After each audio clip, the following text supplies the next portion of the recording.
പ്രിയമുള്ള മുഅ്മിനീങ്ങളെ,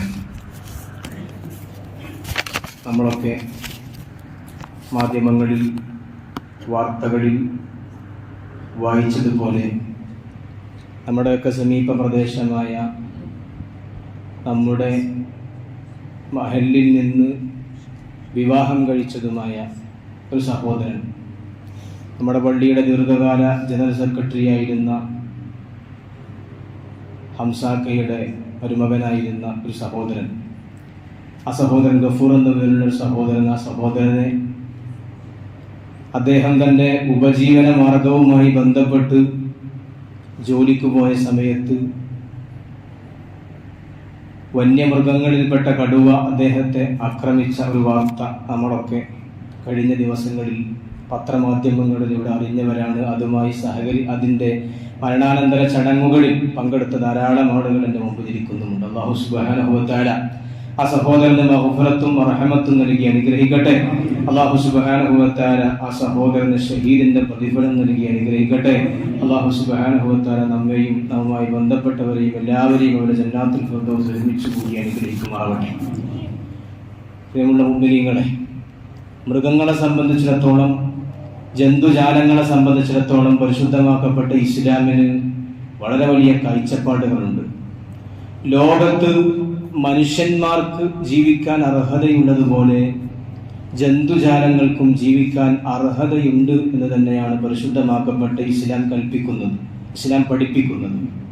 പരിശുദ്ധമാക്കപ്പെട്ട ഖുർആനിലെ 114 അധ്യായങ്ങളിൽ ഏറ്റവും വലിയ അധ്യായം എന്ന് വിശേഷിപ്പിക്കപ്പെടുന്ന സൂറത്തുൽ ബഖറ. അൽ ബഖറ എന്ന് പറഞ്ഞാൽ ഒരു പശുവാണ്, ഒരു പശുവിൻ്റെ കഥയാണ് അൽ ബഖറയിൽ അല്ലാഹു സുബ്ഹാനഹു വ തആല പരാമർശിക്കുന്നത്. ഇങ്ങനെ വിവിധങ്ങളായ രൂപത്തിൽ അല്ലാഹുവിൻ്റെ വിശുദ്ധമായ ഖുർആനും പരിശുദ്ധമായ ഹദീസും മൃഗങ്ങൾക്ക് വലിയ സ്ഥാനം കൽപ്പിച്ചിട്ടുണ്ട്, പഠിപ്പിച്ചു തന്നിട്ടുണ്ട്. എന്നാൽ മനുഷ്യ ജീവിതത്തിൻ്റെ മുകളിൽ വരുന്ന ഒരു മൃഗത്തിനും വിശുദ്ധമാക്കപ്പെട്ട ഇസ്ലാം വില കൽപ്പിച്ചിട്ടില്ല.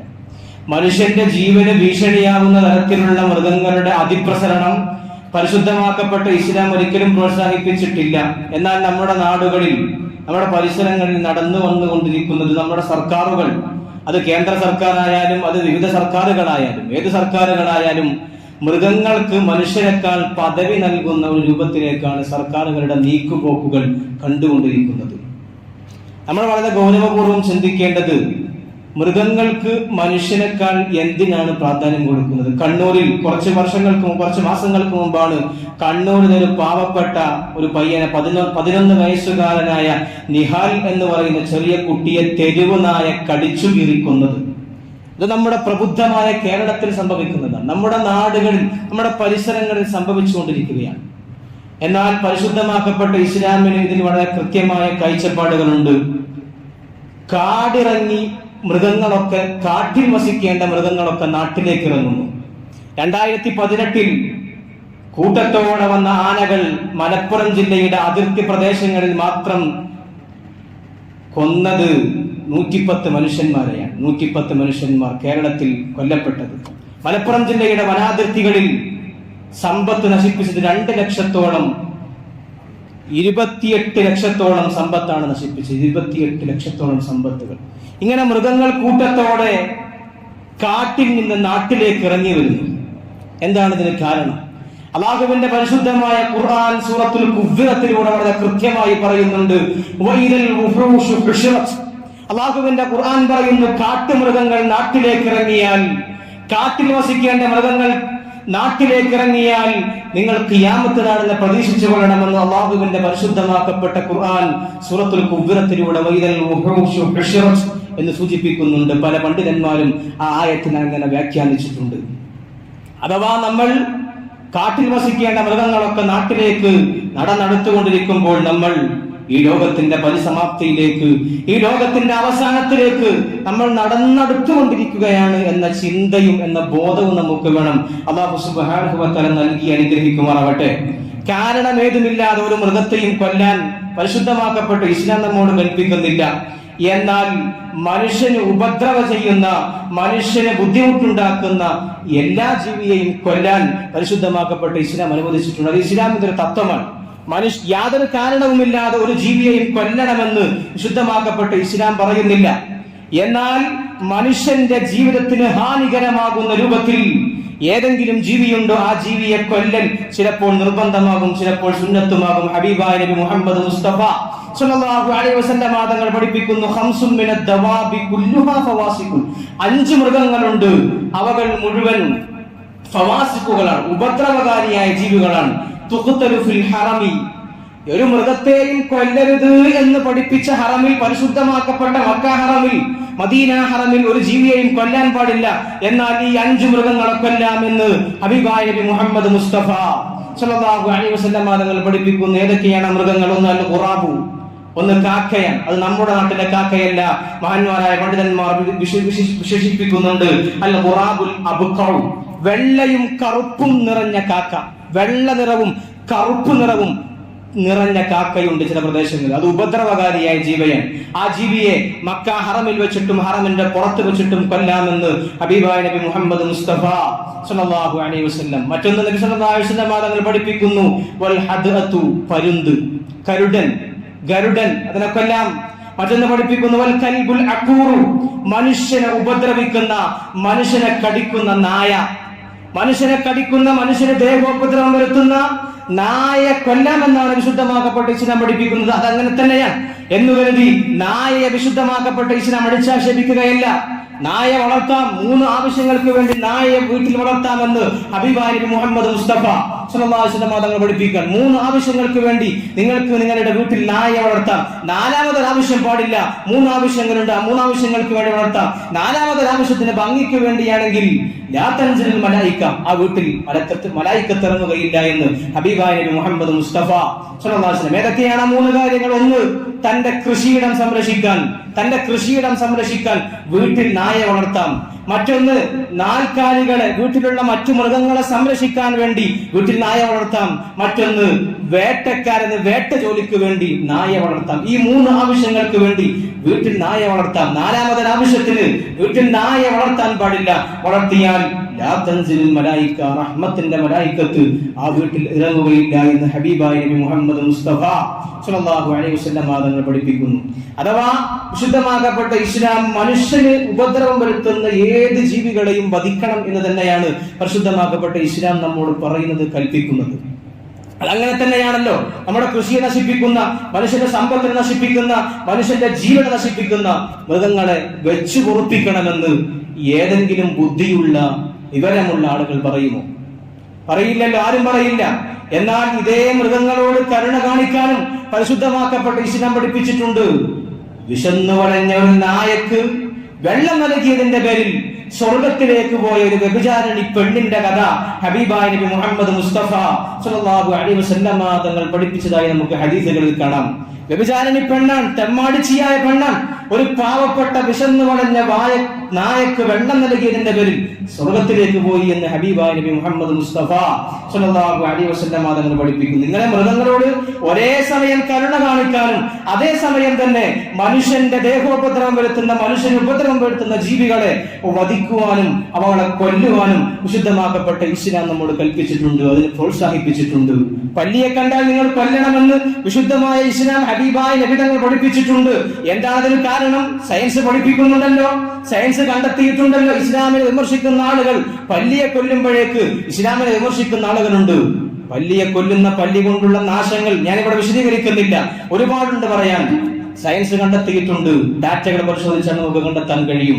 ഇങ്ങനെ മൃഗങ്ങളോട് ഒരേ സമയം കരുണ കാണിക്കാനും അതേ സമയം തന്നെ മനുഷ്യന് ഉപദ്രവപ്പെടുന്ന, മനുഷ്യന് ഉപകാരം ചെയ്യാത്ത, മനുഷ്യന് ദേഹോപദ്രവം വരുത്തുന്ന, മനുഷ്യനെ കൊല്ലുന്ന മൃഗങ്ങളെ കൊല്ലാനും അള്ളാഹുവിന്റെ റസൂൽ നബി മുഹമ്മദ് മുസ്തഫ സ്വല്ലല്ലാഹു അലൈഹി വസല്ലം തങ്ങൾ നമ്മോട് കൽപ്പിച്ചിട്ടുണ്ട്.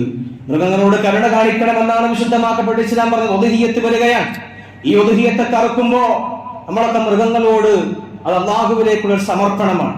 ഈ ഒരു സമർപ്പണത്തിന്റെ നേരത്ത് പോലും ആ മൃഗങ്ങളോട് വലിയ കരുണയോടെ പെരുമാറണമെന്നാണ്. നിങ്ങൾ അറുക്കുന്ന നേരത്ത് നിങ്ങൾ മൂർച്ചയുള്ള കത്തി കൊണ്ടിറക്കണമെന്നാണ്. പെട്ടെന്ന് മുറിഞ്ഞു പോകുന്ന ആ മൃഗത്തെ ഒരിക്കലും മറ്റു മതസ്ഥർ ചെയ്യുന്നത് പോലെ മൃഗങ്ങളുടെ കഴുത്തിൽ കടിച്ച് ഇഞ്ചിഞ്ചായിക്കൊള്ളുന്ന പ്രവർത്തനം വിശുദ്ധമാക്കപ്പെട്ട ഇസ്ലാം പ്രോത്സാഹിപ്പിക്കുന്നില്ല, അനുവദിക്കുന്നില്ല. അത് ഹറാമാണ് എന്നാണ് പറയുന്നത്, അത് നിഷിദ്ധമാണ് എന്നാണ് പറയുന്നത്. എന്നാൽ ഹബീബായ മാതങ്ങൾ ഒരാളുടെ ഒരു ആടിനെ അറുക്കുന്ന ആളുടെ മുമ്പിലൂടെ നടന്നുപോയി. അയാൾ തന്റെ കാല് ആടിന്റെ മുകളിൽ വെച്ചിട്ട് കത്തിക്ക് മൂർച്ച കൂട്ടിക്കൊണ്ടിരിക്കുകയാണ്. ആടിനെ നിലത്ത് കിടത്തിയിട്ട് ആ ആടിന്റെ ശരീരത്തിൽ കാല് വെച്ചിട്ട് കത്തി ഇങ്ങനെ മൂർച്ച കൂട്ടിക്കൊണ്ടിരിക്കുന്നു. മാതങ്ങൾ ചോദിച്ചു, അല്ലയോ മനുഷ്യ, നീ ഈ ആടിനെ 2 പ്രാവശ്യം കൊല്ലുകയാണോ? 2 പ്രാവശ്യം കൊല്ലുകയാണ് ചെയ്യരുത്. ഒരു മൃഗത്തിന് അറുക്കുമ്പോൾ പോലും അതിൽ പോലും മനുഷ്യന്റെ ജീവിതാവശ്യങ്ങൾക്ക് വേണ്ടി മനുഷ്യന് ഭക്ഷിക്കേണ്ടി വരും, മനുഷ്യന് മാംസം ഭക്ഷിക്കേണ്ടി വരും. ആ ഭക്ഷണാവശ്യത്തിന് വേണ്ടി പോലും ഒരു മൃഗത്തെ അറുക്കുമ്പോൾ അവിടെ പോലും സമാധാനം ആഗ്രഹിക്കണം, സമാധാനം കാംക്ഷിക്കണമെന്നാണ് ഹബീബായ നബി മുഹമ്മദ് മുസ്തഫ സ്വല്ലല്ലാഹു അലൈഹി വസല്ലം തങ്ങൾ പറഞ്ഞത്. ആ മൃഗത്തെ കാണിച്ചുകൊണ്ട് കത്തിക്ക് മൂർച്ച കൂട്ടരുത്. ഹബീബായ നബി തങ്ങൾ അങ്ങനെയാണ് പഠിപ്പിച്ചത്. ഒരു ഒട്ടകത്തിന്റെ മുമ്പിലേക്ക് കടന്നു ചെന്ന നബി തങ്ങൾ ഒരു വഴിയരികിലൂടെ നടന്നു ചെല്ലുമ്പോ ആ ഒട്ടകം നബി തങ്ങളുടെ മുമ്പിലെത്തിയപ്പോ കണ്ണീര് വാർക്കുകയാണ്. നബി തങ്ങൾ ആ ഒട്ടകത്തിന്റെ ഉടമസ്ഥനെ വിളിച്ചു വരുത്തിയിട്ട് ചോദിച്ചു, അല്ലയോ, നീ ഈ ഒട്ടകത്തിന് തിന്നാൻ കൊടുക്കുന്നില്ലേ? തിന്നാൻ കൊടുക്കണം, പട്ടിണിക്കിടരുത്. നിന്റെ വീട്ടിൽ ആടുണ്ടെങ്കിൽ, പശുവുണ്ടെങ്കിൽ, കോഴിയുണ്ടെങ്കിൽ, ഏത് മൃഗമാവട്ടെ, ആ മൃഗത്തിന് കൃത്യമായ ഭക്ഷണം നമ്മൾ കൊടുക്കണം. വീട്ടിലൂടെ നടക്കുന്ന പൂച്ചകൾ ഉണ്ടാവും നമ്മുടെ വീടുകളിലൊക്കെ. എന്നാണ് ഹബീബായ നബി തങ്ങൾ ഹദീസിൽ പറഞ്ഞത്. പൂച്ചകൾ നമ്മുടെ വീടിന്റെ പടിക്കലിലൂടെ ചുറ്റി നടക്കുന്ന, വീടുമായി ചുറ്റി നടക്കുന്ന ജീവിയാണ് പൂച്ചകൾ. ആ പൂച്ചകൾ നമുക്ക് അനുഗ്രഹമാണ്. അവൾക്കൊക്കെ ഭക്ഷണം നൽകണം. നമ്മുടെ വീടുകളിൽ ഹൃദയമുള്ള മനുഷ്യനല്ലാത്ത മറ്റൊരു ജീവി ഉണ്ടാവുക എന്നത് ബർക്കത്താണ്. നമ്മുടെ വീട്ടിൽ ബർക്കത്തുണ്ടാവണമെങ്കിൽ നമ്മുടെ വീട്ടിൽ മനുഷ്യനല്ലാത്ത മറ്റേതെങ്കിലും ഒരു ജീവി വേണം. ഒരു കോഴിയോ ഒരാടോ എന്തെങ്കിലുമൊക്കെ ഒരു ജീവി നമ്മുടെ വീട്ടിലുണ്ടാവുക എന്നത് ബർക്കത്തിനുള്ള, ആ വീട്ടിൽ ഐശ്വര്യം ഉണ്ടാകാനുള്ള കാരണമാണ് എന്ന് മഹത്തുക്കളായ പണ്ഡിതന്മാർ പഠിപ്പിക്കുന്നുണ്ട്. ഒരു മൃഗത്തെ പോലും ശപിക്കാനും വിശുദ്ധമാക്കപ്പെട്ട ഇസ്ലാം പറയുന്നില്ല. നിങ്ങൾ കോഴി ഒച്ചുണ്ടാക്കുമ്പോ, രാത്രി കിടന്നിറങ്ങി പകലിൽ സുബഹിക്ക് വിളിക്കുമ്പോ, സുബഹിയുടെ നേരത്ത് കോഴി ഒച്ചുണ്ടാക്കുമ്പോൾ നിങ്ങൾ കോഴിയെ ശപിക്കരുത്, ആക്ഷേപിക്കരുത്. കാരണം അത് നിസ്കാരത്തിന് വേണ്ടിയാണ് നിങ്ങളെ വിളിച്ചുണർത്തുന്നത് എന്ന് ഹബീബായ നബി മുഹമ്മദ് മുസ്തഫ സ്വല്ലല്ലാഹു അലൈഹി വസല്ലം.